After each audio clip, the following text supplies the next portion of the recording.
top focus, the Supreme Court came down heavily on the Manipur government as well as the police over what it termed a complete breakdown of constitutional machinery in the violence-hit state from May till July. It also summoned the Manipur DGP on August 7 to explain why tardy probe was carried out by the state police in cases of violence.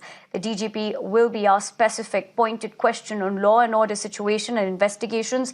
While taking the state police to task, the top court said that there was complete law and order breakdown for 2 months and that the police have no control over the situation.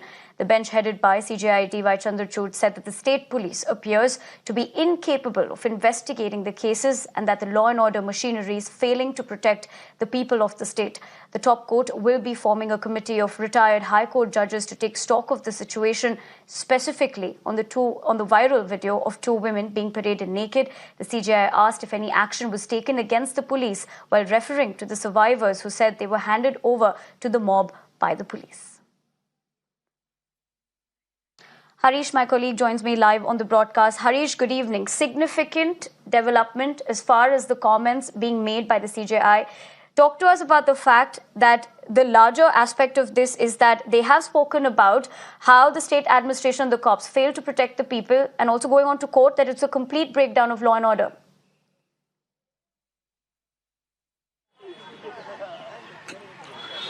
Yes, that's right. A big development in Supreme Court as far as the Manipur crisis is concerned. As you rightly said, the Supreme Court has made very significant observations, like there was a complete breakdown of law and order situation and constitutional machinery has failed. It's very clear that the police was not in control in the state. Then in the 2 months, approximately from May 4th to July end, there was a situation where the police could not visit the conflict-affected areas and even arrest people or record statement or do any kind of relief and rehabilitation measures.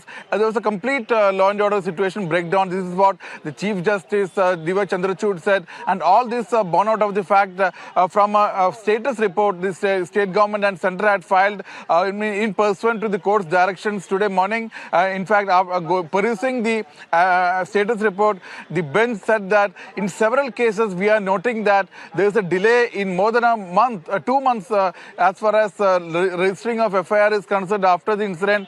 There were even in the viral video case where 2 women were paraded naked, the FIR was filed 14 days later, and there was another case where a woman was dragged out and her son and husband lynched and murdered. In that case, the incident happened on May 7th and the FIR was registered as late as July 23rd. So there were several instances which the Chief Justice pointed out from the status report and said that this complete situation was really bad and police was not in control of the situation at all.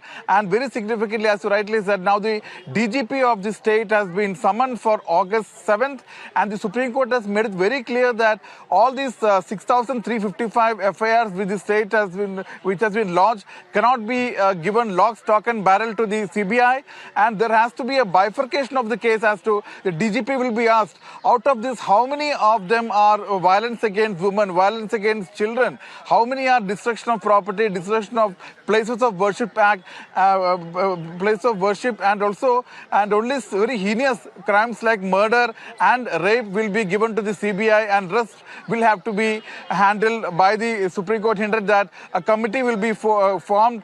A committee will be formed of retired High Court judges who will visit the state of Manipur and come back to the give a report as to what kind of orders the Supreme Court can pass, and the focus will be on relief and rehabilitation, confidence building measures, and also payment of compensation. So the Supreme Court has made it very clear that the CBI will not be given entrusted the task of all the 6,000 FIRs because even the CBI doesn't have the infrastructure to handle so many cases. The Supreme Court has made it very clear that it will look into all aspects and also ask the question from the statement of the 2 women victims who figured in the viral video. They had told the Supreme Court that they were thrown to the mob by the police themselves, and asked the Chief Justice asked the Solicitor General as to what action has been taken against the policemen who had done this heinous act. So overall, the Supreme Court has come down heavily on the Manipur police and the center, saying that there was absolutely no law and order in the state of Manipur from May 4th to July end, and the Supreme Court will constitute a committee of retired High Court judges who will have to visit the state and come back and submit a report as to what kind of orders the Supreme Court can pass as far as the investigation is concerned, and recording of statement of witnesses and relief, rehabilitation and payment of compensation is concerned. And now the matter has been fixed for August 7th. On that day, DGP has been summoned, and he will have to answer several pointed questions as to what is the number of FIRs pertaining to violence against women and children, how many zero FIRs have been filed, have the zero FIRs been transferred to the competent jurisdiction police station, and why there was a delay in filing of FIRs. Like, for example, regarding the viral video, the incident had come to light on May. In fact, it took place on May 4th, and an FIR was lodged only on May 18th. There was a 14-day delay. And in the other case of lynching of a son and a father, there was a delay of more than 2 months. So all these pointed questions will be asked to the DGP. Right. Several questions on law and order front, investigation front, recording of statement of witnesses. So the next big day in the case will be August 7th, when the Manipur DGP has been summoned